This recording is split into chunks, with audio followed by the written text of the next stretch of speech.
সাল্লাল্লাহু আলাইহি ওয়াসাল্লাম মান ইসতামা ইলা কাইনাতিন সুব্বা ফি উযুনাইহিল আনুকু ইয়াউমাল কিয়ামা, যারা গান বাজনা শুনবা জাহান্নামের সীসা ৭০,০০০ বছর জাল দেওয়া হবে, ওই সীসাগুলো টকবক টকবক করবে, তাদের কান দিয়া চোখ দিয়া লজ্জা স্থান দিয়া ঢুকানো হবে। নাউজুবিল্লাহ বলেন। অল্প সময় মজা করলা আর শাস্তি পেতে হবে লক্ষ কোটি কোটি বছর। কথা বলেন, এই দুনিয়াটা ধোঁকা, ধোঁকা নাকি কি? আমার আল্লাহ বলেন, কে বলেন? ওয়ামাল হায়াতুদ দুনিয়া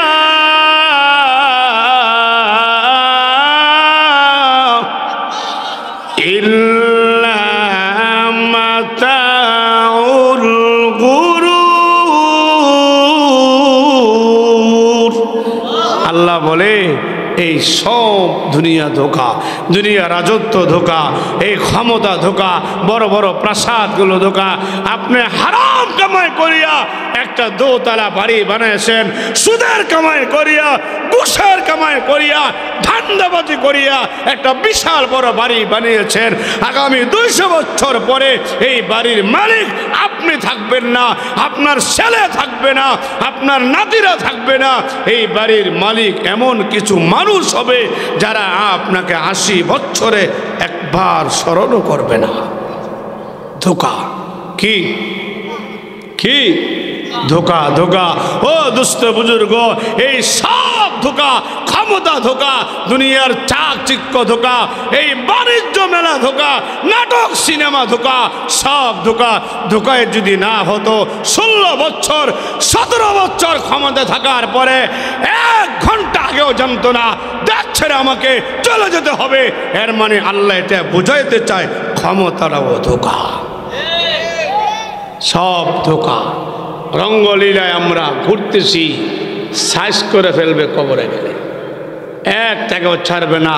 দেশের সম্পদ মেরে খেয়েছ, ও দুস্থ বুজুর্গ, এতিমের সম্পদ মেরে খেয়েছ, রাস্তাঘাটের সম্পদ মেরে খেয়েছ, মরে দেখো না সাইজ করে ফেলবে। জোরে কন, আরো জোরে বলেন। একজনে খায়া ফেলাইছে ৩৯,০০০ কোটি টাকা। এই আগলা বর্তুল ১৪ বার কিনতে পারবে। কথা বলেন ঠিক কিনা? ধোঁকা, ধোঁকা, ধোঁকা। ও দুস্থ বুজুর্গ, অন্য আয়াতে আল্লাহ বলেছেন ওমাল হায়াতুদ দুনিয়া ইল্লা লাইবু ওয়া লাহবু। এই দুনিয়াটা সামান্য খেলনা ঘরের মতো। বাচ্চারা দেখবেন খেলা করে, এক পাতিলে ভাত রান্না করে, আরেক জায়গার মধ্যে একটু ডাউল রান্না করে, ছোট্ট ছোট্ট ঘর বানায়। হঠাৎ যখন ঝড় বৃষ্টি শুরু হয়ে যায়, সব খেলাধুলা বন্ধ করে দিয়া আপন ঠিকানা মা বাবার কাছে চলে যায়। আল্লাহ বুঝাইতে চায় এই সারা দুনিয়াটা ওই খেলনা ঘরের চাইতো মূল্য কম।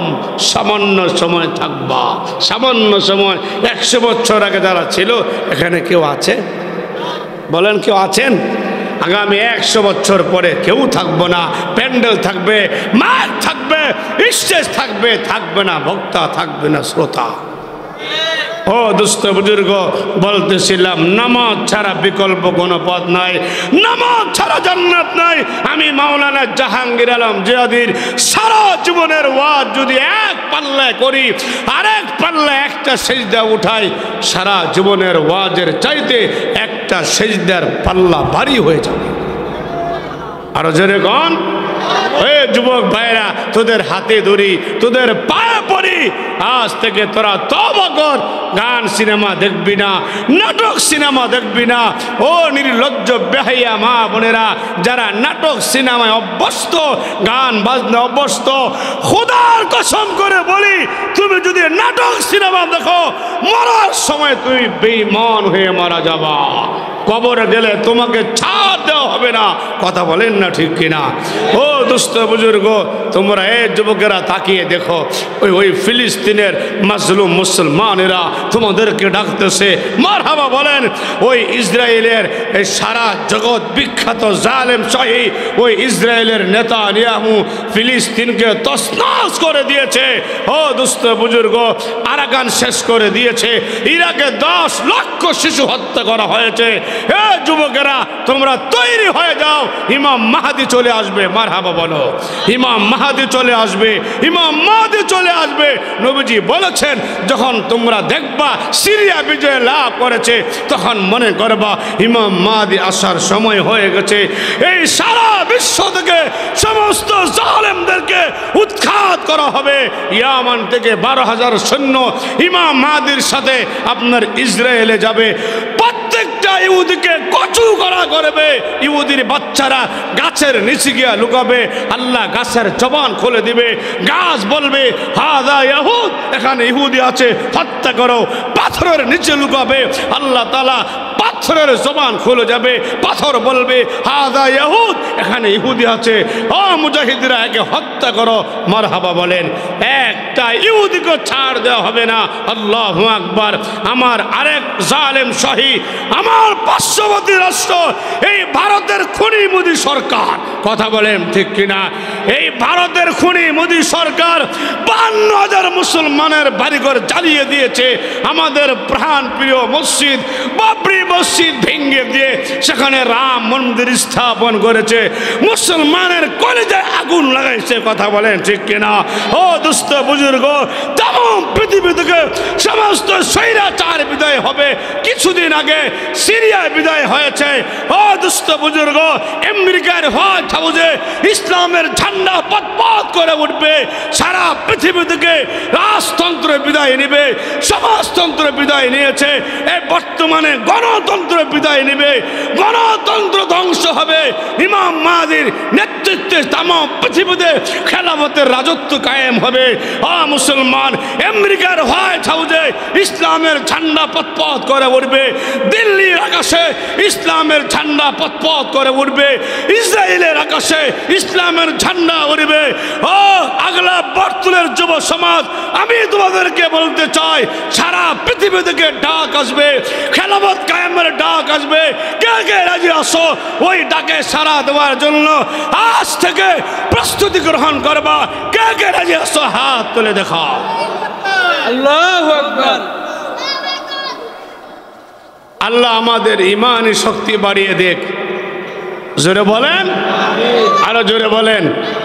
বেশি দিন নয়, ঢাক আসবে। গণতন্ত্রের নামক এই বেঈমানদের মসনদ ভেঙে চুরমার হয়ে যাবে, কথা বলেন ঠিক কিনা? বাংলাদেশ তো গণার বাহিরে, এটার গণার টাইম নেই। সর্বপ্রথম ধরবে আমেরিকারে। কাকে? বাংলাদেশ গণার টাইম নাই। সর্বপ্রথম আমেরিকারে সাইজ করবে, এরপরে ইসরায়েল, এরপরে ভারত সাইজ করবে। বাংলাদেশ এমনিতে সাইজ হয়ে যাবে, কথা বলেন ঠিক কিনা? আরো জোরে বলেন ঠিক কিনা? ওই দিন এক মাহফিলে এক নেতা আমাকে বলল, আপনি কেন গণতন্ত্রের বিরুদ্ধে বলেছেন? আমি বলি নাই, আল্লাহ বলেছে। ওই যে ক্বালা রাব্বুকা লিল মালাইকাতি ইন্নী জাইলুন ফিল আরদি খলিফা, এই গণতন্ত্র কে তৈরি করেছে? আব্রাহাম লিঙ্ক, কথা বলেন ঠিক কিনা? এই তাম পৃথিবী আল্লাহ তাআলা আমাদের জন্য বানাইছে, মুমিনদের জন্য। পাসপোর্ট ভিসা কেন লাগবে? এটা গণতন্ত্রে এসে নিয়ম করেছে। একজন সারা পৃথিবী আমার, আমেরিকা আমার, সৌদি আমার, ইরাক আমার, ইরান আমার, আমার যেখানে মনে চায় আমি সেখানে যাব। পাসপোর্ট ভিসা কেন লাগবে? দোয়া করেন আবার যখন খেলাফত ব্যবস্থা কায়েম হবে সারা পৃথিবী ঘুরবেন, কোনো পাসপোর্ট ভিসা লাগবে না। মারহাবা গণ, আরো জোরে গণ, আরো জোরে গণ। ও দুস্থ বুজুর্গ, আমি আলোচনার সামনে বাড়ি, কবরে আটকা পড়ে যাবে 3 নাম্বার যারা হারাম খায়। কি খায়? কি খায়? আমার বাড়ির গাছের ডাব 14টা নাই। কে খেয়েছে? বুড়ারা না যুবকরা? কোন বুড়া মানুষ রাত্রে বেলা গাছে উঠে না। উঠে? আমার একটু চা লাগবে। কোন বুড়া মানুষ রাত্রে বেলা গাছে উঠে না। একটা ডাব তুমি চুরি করে খাইলে রে যুবক। ও ভাইরা, আপনি ক্ষমতার বলে, নেতৃত্বের বলে আরেকজনের বাড়ি এক হাত দখল করে নিয়েছেন। আপনার ক্ষমতা আছে, নেতৃত্ব আছে, মনে রাখবেন আল্লাহ কিন্তু ন্যায় বিচারক। আল্লাহ কি? আল্লাহ কি? একটাকেও ছাড়বে না। এক হাত জমি আপনি দখল করে খেয়েছেন, ওই মৃত্যুর পরে জমিওয়ালাকে আপনার জন্ম থেকে নেওয়া মৃত্যু পর্যন্ত সমস্ত আমল তাকে দিয়া তার গুনাহগুলো আপনার মাথায় করে আপনাকে জাহান্নামে যেতে হবে। আল্লাহ আমাদেরকে মাফ করেন, আমাদেরকে হেদায়েত দিয়ে দেন। সুদ খাবেন না, সুদ এটা জঘন্য পাপ, এটা মহাপাপ, মহাপাপ। আর নবীজি বলেছেন যারা 1 টাকা সুদ দেয়, 1 টাকা সুদ খায়, তারা কেমন পাপ করলো। কোনো কুলাঙ্গার, কোনো বেঈমান, কোনো কাফের যদি আপন মায়ের সঙ্গে 36 বার জিনা করে, ওইটা যেমন পাপ, যারা সুদ খায়, সুদ দেয়, ওইটাও এমন বড় পাপ। নাউজুবিল্লাহ বলেন। যৌতুক খাবেন না, যৌতুক খাওয়া হালাল না হারাম। এই আগলা বরতুল এলাকার মানুষ মনে হয় যৌতুক খায় না। হ্যাঁ, নবীজি মেরাজে গেছে, আল্লাহু আকবার বলেন, গিয়া দেখে এক শ্রেণীর মানুষ কুত্তা পাছার গোস্ত খায়, ছি ছি ছি ছি, শুয়োরের গোস্ত খায়, এদের জিহ্বাগুলো 70 গজ লম্বা। নবীজি বললেন, ইয়া জিবরাইল মান হাউলা, এরা কারা? জিবরাইল বললেন, নবীজি এরা ওই মানুষ যারা যৌতুক খায়। কি খায়?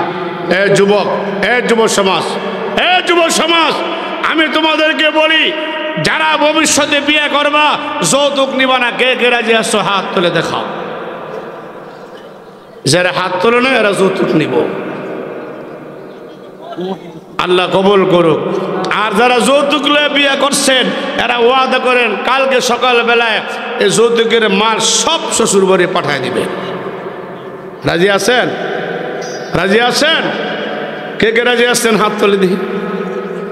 একজনও রাজি নাই। আল্লাহ আমাদেরকে মাফ করেন। এখন আসেন, খেয়াল করেন, খেয়াল করেন, খেয়াল করেন, খুব খেয়াল। কোনো